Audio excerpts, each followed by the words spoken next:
Corinne, vous parliez justement des notes. Beaucoup de projets sont en instance au niveau de la notation. Est-ce que vous pensez qu'on doit assouplir cette notation ou au contraire la rendre plus exigeante, plus difficile? Écoutez, la notation, en fait, elle fait partie de la liberté pédagogique de l'enseignant. Donc, un enseignant peut choisir de noter ou de ne pas noter. Il peut choisir de mettre des appréciations, il peut choisir de mettre des lettres, des codes couleurs.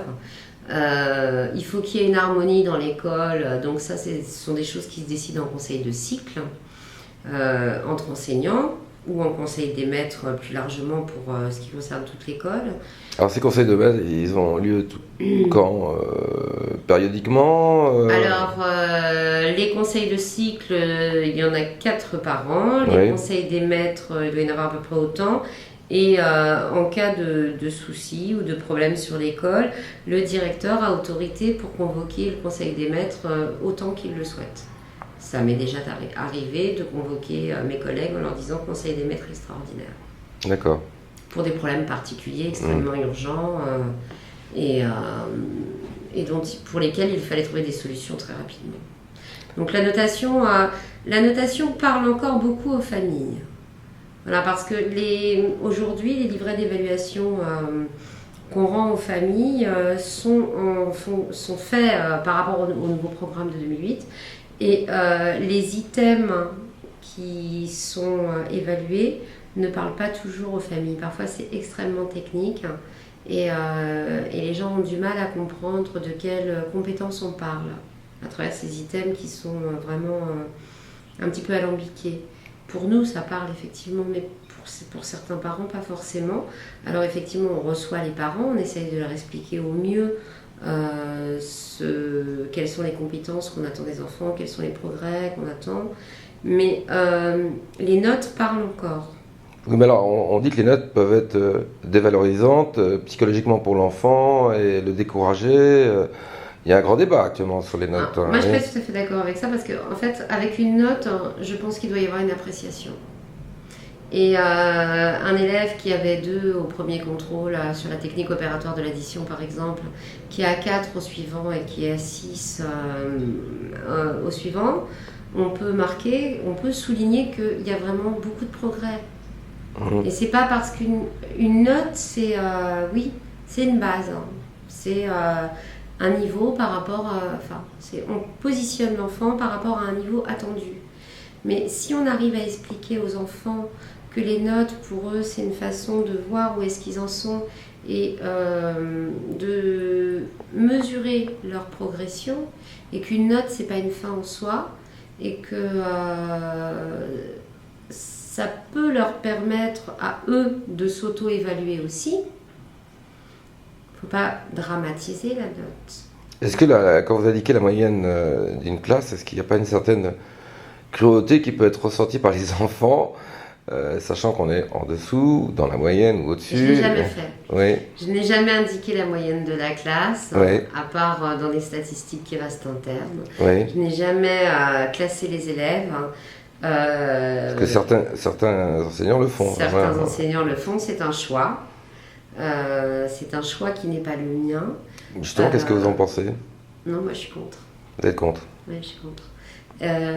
Parce que dans ce cas-là, il faudrait différencier, parce qu'on a forcément un élève qui est premier en arts plastiques, un élève qui est premier en sport, un élève qui est premier en mathématiques, un élève qui est premier en histoire-géographie, et qui peut être le dernier dans les autres matières. Donc ce n'est pas très objectif d'après vous.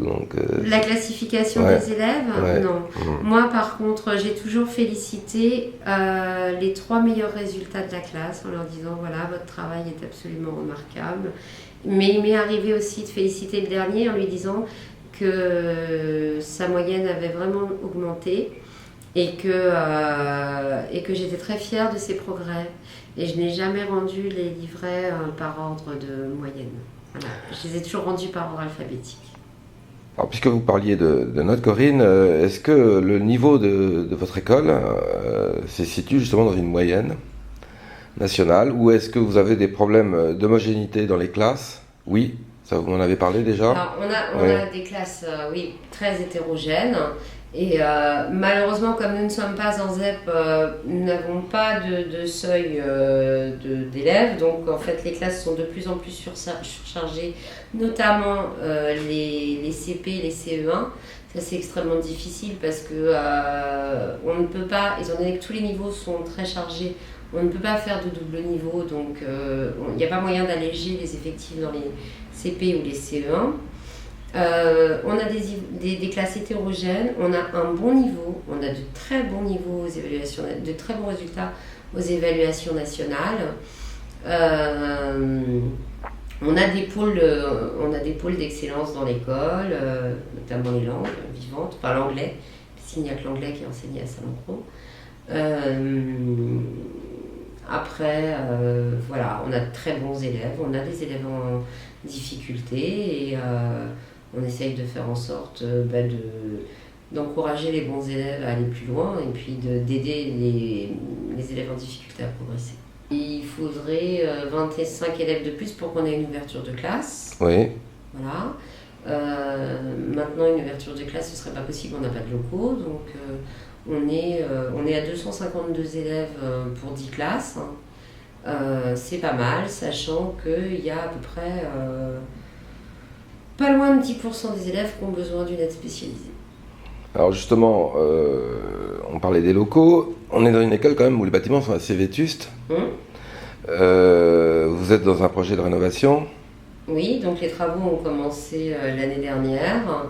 Il y a du retard qui a été pris et le souci qu'on rencontre actuellement, alors la mise en place des travaux, le périmètre est sécurisé, on a très peu de soucis. Il y a eu quelques mises au point à faire, mais je pense que toutes les mesures sont prises pour que les travaux nous dérangent le moins possible et n'occasionnent pas de mise en danger des enfants. Pour nous, c'est à peu près transparent, je dirais. Alors parfois, il y a du bruit, c'est un peu dérangeant pour les enfants, mais en même temps, on ne peut pas construire un bâtiment sans faire de bruit. C'est une école qui date de 1930. 1930, ouais. Par contre, le souci qu'on rencontre, c'est que, étant donné que... Bon, donc là, il y a un bâtiment qui est en construction. Quand ce bâtiment sera terminé et livré, ça devait être à la rentrée prochaine, mais il y a déjà du retard, donc ça ne le sera pas. Il faudra que nous déménagions les classes qui sont dans ce bâtiment-ci, que donc nous investissions de nouveau le bâtiment, et celui-ci sera rénové. Alors, en attendant, plus rien n'est fait à part du bricolage. Et on se retrouve avec de vraies difficultés, de vétusté, de serrures qui deviennent de plus en plus difficiles à ouvrir, des fenêtres qu'on a dû condamner parce que effectivement elles ne sont pas réparables, des choses comme ça. Et on a deux préfabriqués dans des Algeco dans la cour qui sont dans un état de vétusté là vraiment inquiétant. Et bon, pour l'instant, on n'a pas d'autre choix que de fonctionner avec. Les bâtiments sont à la charge de la commune, donc on a bien compris qu'il y avait des retards sur le projet de rénovation, réhabilitation de l'école. Par contre, la commune vous aide sur les sorties, vous aide pour d'autres initiatives? Il y a une très très forte implication de la commune au niveau de l'éducation. Donc il y a un budget déjà qui est alloué pour les fournitures et les manuels scolaires tous les ans, qui est, je ne vous le dirai pas, mais qui est à mon avis considérable. Ouais. Et suffisant pour qu'on puisse fonctionner correctement. Il y a le système de la caisse des écoles qui fonctionne et qui permet de... Excusez-moi. École Roger Saint-Laurent, bonjour. Donc il y a la caisse des écoles qui fonctionne sur un système de dons des familles gonétiennes qui nous aide beaucoup lorsqu'on a des difficultés, par exemple, sur certaines familles. Lorsque certaines familles ont des difficultés à laisser partir, à pouvoir financer un voyage scolaire, nous sommes ici en association, donc on a une coopérative et on fait aussi des actions ponctuelles, nous, sur l'école, pour aider aussi les familles et alléger les prix. En règle générale, lorsqu'on monte un projet de classe découverte, ou de sortie, dans la mesure où il est en cohérence avec le plan éducatif local, la mairie accorde le projet et finance en très grande partie la classe découverte ou le projet. Il y a un réel effort de fait, je pense, pour le fonctionnement des écoles et la mise en place d'activités, je dirais, extrascolaires sur le temps scolaire. On dit toujours que les enseignants se plaignent de tout et de rien. C'est vrai que vous n'avez pas toujours bonne presse, avouons-le, dans vos revendications. Aujourd'hui, qu'est-ce qui vous paraît le plus sérieux dans les revendications de vos confrères? Alors, ce qui me paraît le plus sérieux actuellement, c'est la suppression de postes ou le non-remplacement des départs. Parce que il y a de nouveaux projets qui sont mis en place. Donc, par exemple, les seuils d'ouverture ou de fermeture des classes vont disparaître, ce qui veut dire qu'il n'y aura plus de limite d'élèves par classe. Ça me paraît particulièrement inquiétant. De façon à remplacer certains collègues qui sont partis en retraite, on a retiré beaucoup de personnes qui n'étaient pas ce qu'on appelle devant élèves, c'est-à-dire des personnes qui interviennent sur plusieurs classes, plusieurs écoles, qui sont en surnuméraire. Donc ça c'est inquiétant parce que, a priori, ça va concerner de plus en plus de postes sur ceux qui ne sont pas devant élèves, en permanence, j'entends. Oui. On a des problèmes de moyens de remplacement. Donc quand les enseignants sont absents, il est très très difficile d'avoir un remplaçant actuellement. Alors, ça après c'est une question de gestion au niveau de l'inspection académique, je ne sais pas comment ça fonctionne, mais c'est vrai que de plus en plus, quand il y a un enseignant absent, il n'est pas remplacé, ce qui veut dire qu'on répartit ses élèves dans les autres classes. Quand il y a déjà 28 élèves dans une classe et qu'on en rajoute 4, ça donne peut-être une ambiance de travail un petit peu difficile. Donc, principale revendication, d'après vous, c'est justement la pénurie de personnel, quoi. Voilà. Oui. Mais ça va pas s'arranger, même. Il ne même. s'agit pas d'une pénurie de personnel, mais plus de conditions de travail, je sais pas si on peut parler de surbooking des classes, peut-être. Oui. Est-ce que vous pensez que vous êtes justement apprécié par votre ministère et que votre travail est justement apprécié? Par mon ministère, je n'en sais rien. Par ma hiérarchie, je pense que c'est le cas. Enfin, en tout cas, c'est l'impression que j'ai moi, parce que on a la chance d'avoir un inspecteur qui est quelqu'un de très humain et qui est relativement proche de nous et toujours prêt à nous venir en aide lorsqu'on a besoin d'aide, parce que directeur d'école, c'est pas chef d'établissement.